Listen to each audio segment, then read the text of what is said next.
What's up, guys? This is Twiggus Trades back with another video, and today's episode 3 of All About Quantum, and today's episode is about IonQ. Now, they had some exciting stuff going for them, and I had a lot of fun researching it, but does this mean they're going to succeed in the long-term quantum space? Well, that's what we're going to find out today. But before we get into the video, make sure you subscribe because I have a ton of future episodes coming out, and you're not going to want to miss those. Now, as always, let's give a little history behind the company.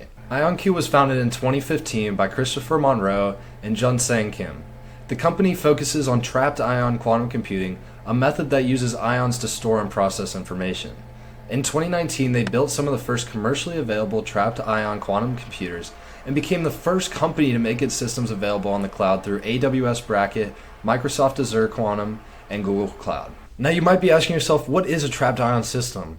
Well, it's a little bit different than the gate-based normal quantum computers that other companies make, and you don't really need to understand the specifics, but the basic gist of it is the trapped ion systems are a bit slower and harder to scale up in terms of qubits, but they do make up for it with extremely low error rates. And that's one of the biggest problems of quantum computing, and IonQ systems solve that problem perfectly. Then in 2021, IonQ went public, valuing it at $2 billion, and was one of the first quantum companies to list on the New York Stock Exchange.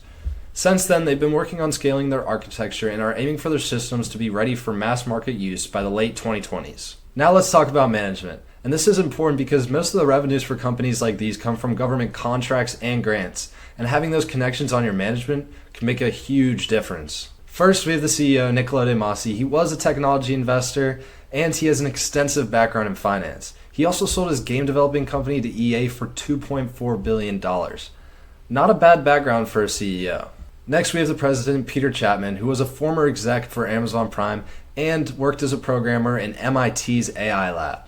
And lastly, we have Dr. Christopher Monroe, who was a co-founder of IonQ and Joint Quantum Institute, where he received funds from tons of government organizations. So compared to other quantum companies, they don't have as strong of connections, but they do have some other stuff going for them, and we're going to talk about that. But first, let's talk a little bit about their products and services. We talked about their trapped ion systems, which they do sell hardware for, but their most important services are their cloud-based access, government systems, and software tools. Now, cloud-based access is the crown that every quantum computing company is chasing, and IonQ has a pretty good start. They're available on Amazon's, Microsoft's, and Google's service, and this is huge considering most other companies only have one cloud provider, or they just offer up their own. They also offer custom installations for US and allied defense agencies, as well as getting R&D contracts from multiple government agencies. Finally, they also offer software tools to create algorithms for their architecture, which is also compatible with IBM, and a partnership with big tech is never a bad thing. All of this gives IonQ complete vertical integration. So what are the use cases for something like this? Well, I'll read out some of the main ones right now. Number 1, quantum chemistry and material simulation. Number 2, logistics optimization. Number 3, financial modeling and risk analysis. Number 4, machine learning and AI acceleration. Number 5, quantum networking and communication. Number 6, quantum sensing and navigation. 7, secure cryptography and defense applications. That was a lot. And the good thing is this shows they don't have a total specialization like we looked with D-Wave in the last video, where they were kind of stuck with only optimization services. The only trade-off is speed and power for accuracy, something gate-based models will eventually catch up on. Although that is in the distant future, so IonQ could get their foot in the door and capture a pretty decent part of the quantum market. Alright, now into the tricky stuff, the most important stuff. Let's talk valuation. This stock has a market cap of $21 billion, so we should expect a decent amount of revenue.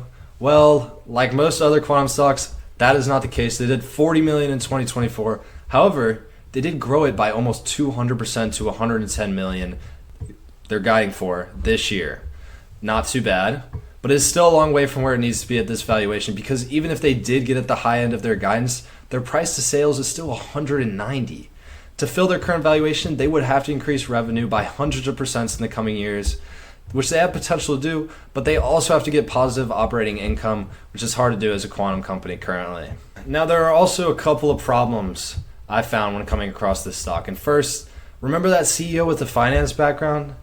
Well, he sold all his shares back in June at $40, and the stock's now higher than that. I find this to be a larger concern than some of the other companies, since their CEO does know how to value a company. He has an extensive finance background, and he knows what he's doing. So if he thinks this company's overvalued and he sold 100% of his shares, that kind of wards me off as an investor. Other execs have also been selling as well, but especially the CEO's sell I find extremely bearish in this case. They've also diluted shareholders like most other quantum companies. They need the capital by about 25% through the last year, which actually isn't as bad as some of these other companies. However, they did just do a $2 billion equity deal, so dilution is likely higher now. Now I want to talk a little bit more about that equity raise they did. They advertised it in a way that made it look good for existing shareholders. However, if you look the way the deal is structured, it's not as good as it seems. So when they were doing this equity raise, they advertised that they were selling these shares in pre-funded warrants at $93 a share, which was about a 20% premium to their closing price on October 9th, which was around $70.